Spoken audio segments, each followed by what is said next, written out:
All right, everyone, do you remember Joe Biden's soaring speech, according to the legacy media, where they had that snippet on January 6th, roughly, oh, you can't just be patriotic when you win.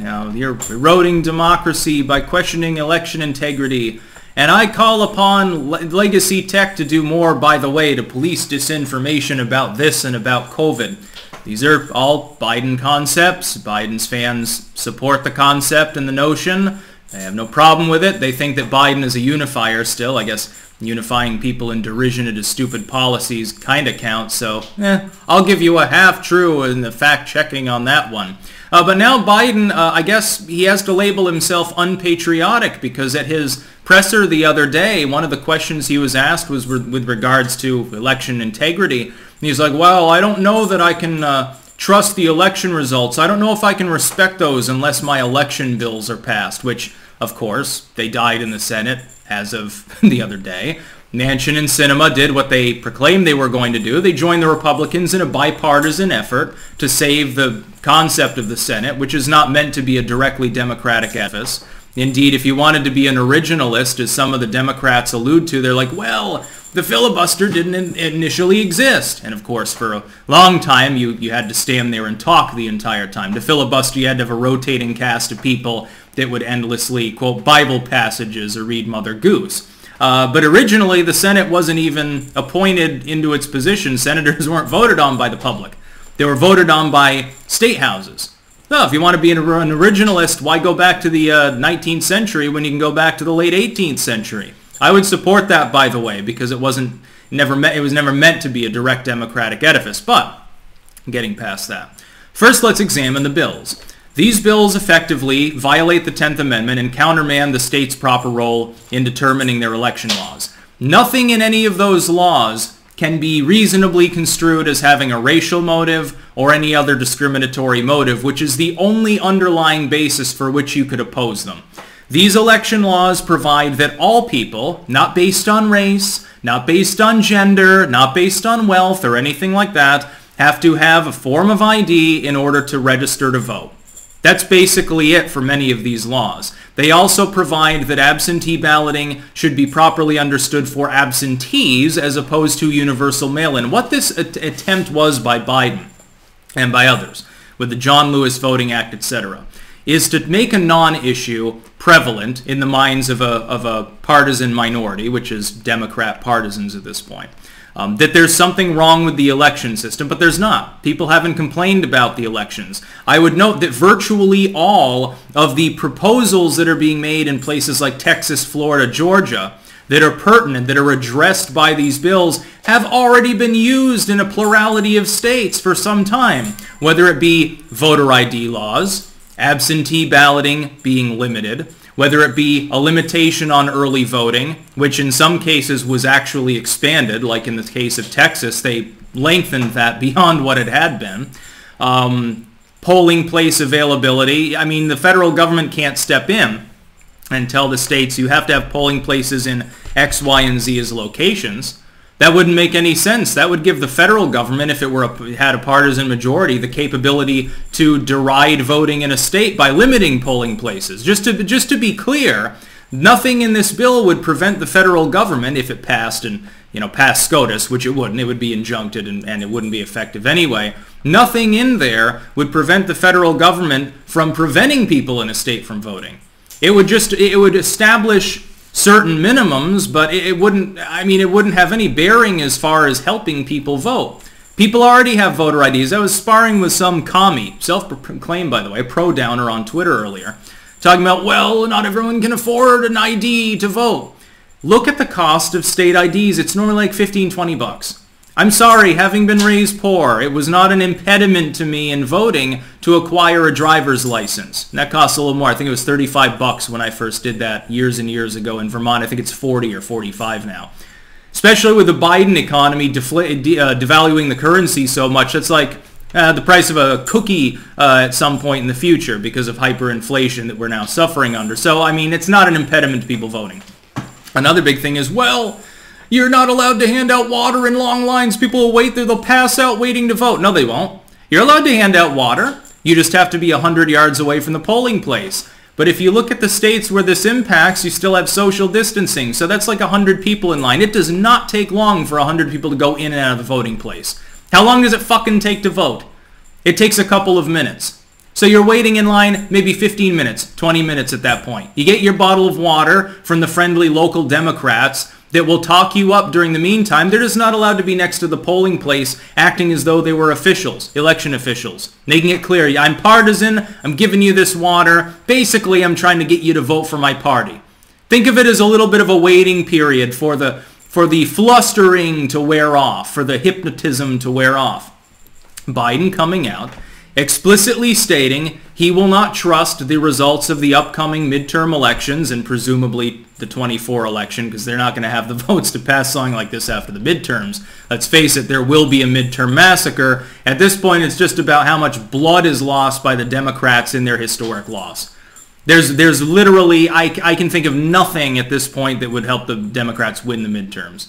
And then that's partially based on history. The in-party typically loses House members. You got a 5-vote majority. I can't imagine that the Republicans won't be able to subsume at least the House of Representatives. Ergo, Biden is effectively a lame duck the second the voting begins.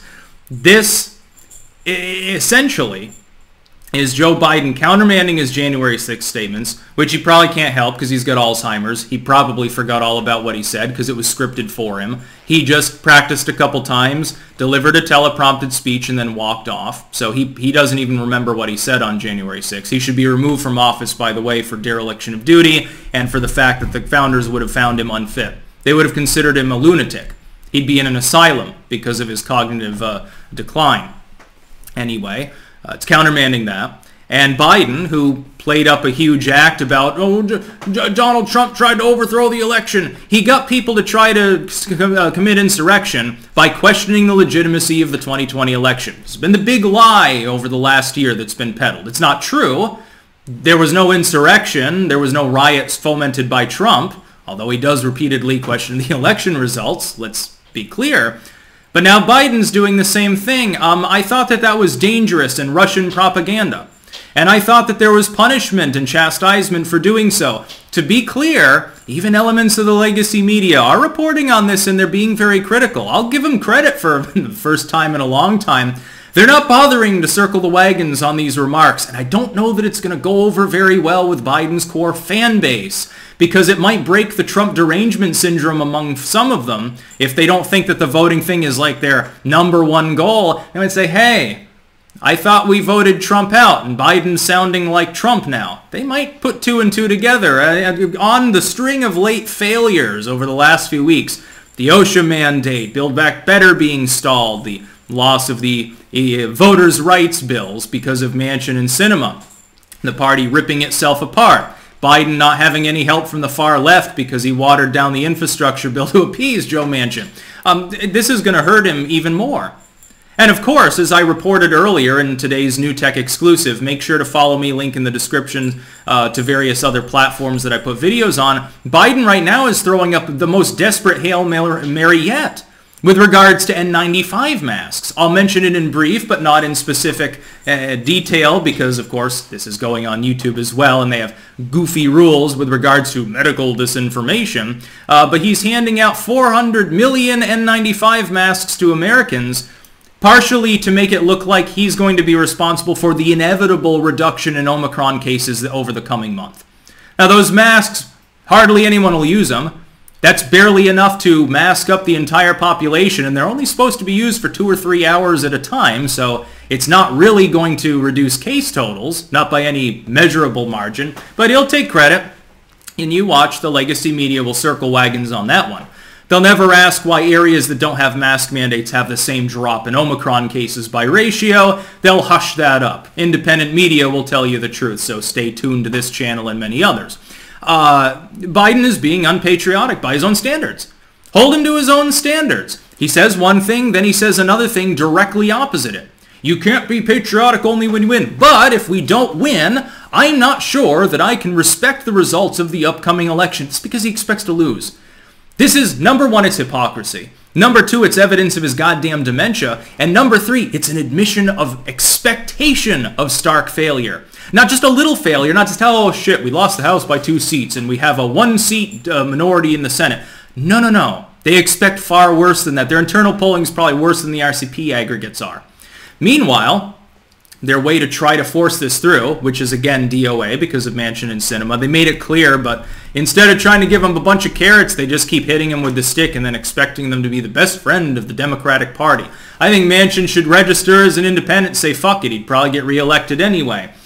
Then their answer is, well, we'll get rid of the filibuster. Again, DOA. To try to ram it through with a simple majority. Even then, Manchin might not vote for it. Wouldn't that be funny? Yeah, we'll undo the filibuster. Everyone gets all hot under the collar. Oh shit, the Democrats are going to federalize the election. And then Manchin decides not to vote for it. Wouldn't that be a goddamn funny one? But then, you've got another problem. More Biden hypocrisy and Schumer hypocrisy, by the way, among other Democrats, Booker, etc. They've all got large numbers of statements totally proclaiming the filibuster is holy and sacrosanct and should not be touched.